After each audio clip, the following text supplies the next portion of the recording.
Welcome to Time News Studios. You are watching 11 AM Bulletin.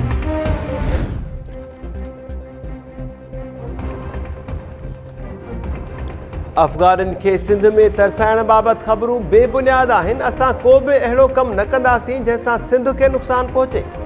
Sindh जे वॾे वज़ीर मुराद अली शाह चयो आहे त सिंध में पाणीअ जी खोट शिदत इख़्तियार करे वई आहे। आबादगारनि जा फ़सुल तबाह थी रहिया आहिनि। इरसा ऐं वफ़ाक़ी हुकूमत सिंध खे हिसे जो पाणी न ॾेई रहियूं आहिनि। पीपल्स पार्टी सूबे जे हक़नि ते धाड़े ख़िलाफ़ एहतिजाज कंदी।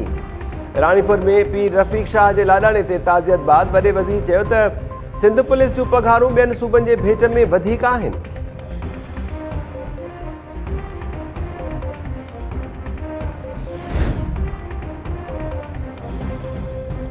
पीटीएम जे कराचीअ वारे जलसे में पुराणियूं ॻाल्हियूं वरजायूं वयूं। पीपल्स पार्टी जलसे में शरीक हुजे हा त काफ़ी फ़र्क़ु पवे हा।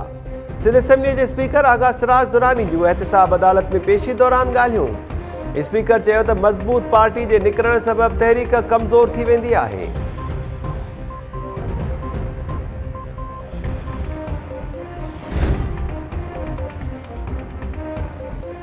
वज़ीर आज़म इमरान ख़ान जी सदारत हेठि वफ़ाक़ी काबीना जो इजलास अॼु थींदो। 10 नुकाती एजेंडा ते गौर कयो वेंदो।